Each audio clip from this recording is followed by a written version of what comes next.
His legend grew with each new encounter, each moment of utter mayhem that left fans and opposition alike scratching their heads. He was everywhere, in the rucks, chirping in opposition ears, and of course, unleashing kicks so precise that it was impossible to tell whether he was trying to score or just cause maximum confusion. But for Faf, it didn't matter. He wasn't here to play by the book. He was here to tear it up and leave his mark on rugby. He would dart around, picking at weaknesses, pressing every advantage. At times, it seemed like he was playing a different game altogether, a game where winning wasn't enough and absolute domination was the goal. He wasn't content to simply be a great player. He wanted to be the player the opposition dreaded facing, and he achieved it in the most unpredictable ways. Faf was notorious for his ability to manipulate the mental game, and this was no exception. He didn't just want to beat the Lions, he wanted to make them question everything. In between the chaos, though, Faf showed glimpses of why he was so revered within his own team. He was more than a disruptor, he was a leader, a man who knew how to spark life into a match and remind his teammates of their potential. His energy was infectious, his charisma magnetic. But it wasn't just about his physical prowess or his infectious personality, it was his ability to read the game, to take calculated risks that made him a game changer. Off the pitch, Faf had a reputation for being just as chaotic. Stories from teammates painted a picture of a man who couldn't sit still for a second, always pulling pranks, always setting traps. But despite the jokes and the antics, there was a method to his madness, a level of unpredictability that kept everyone on their toes.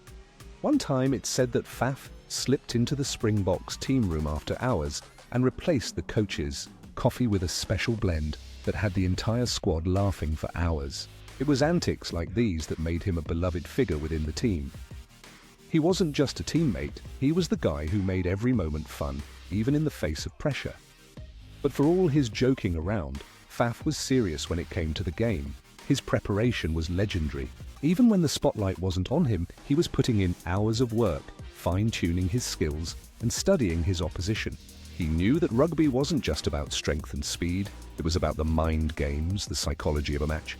And Faf, he was a master of psychological warfare. He wasn't just chirping for the sake of it.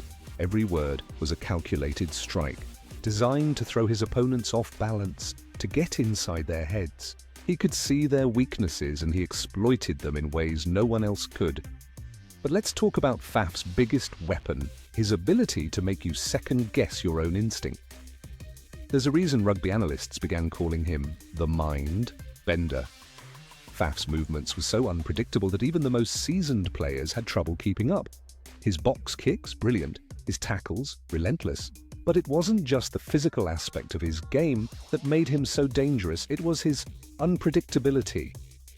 You could be halfway through a play and suddenly Faf would switch things up and leave you wondering if he was reading your mind.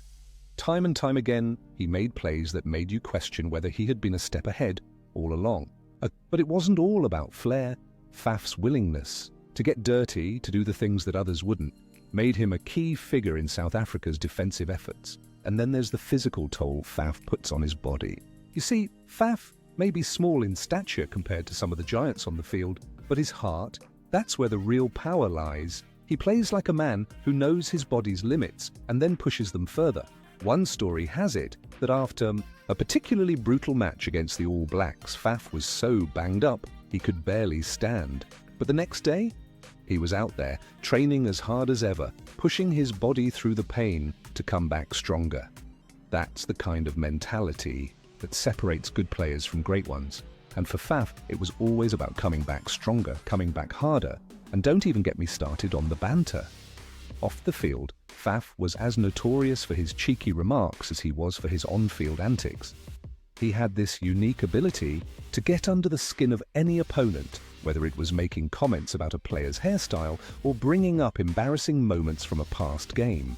His chirps were as much a part of his game as his physical skills. But as much as Faf loved to mess around and make the opposition lose their heads, he never forgot why he was there: to win.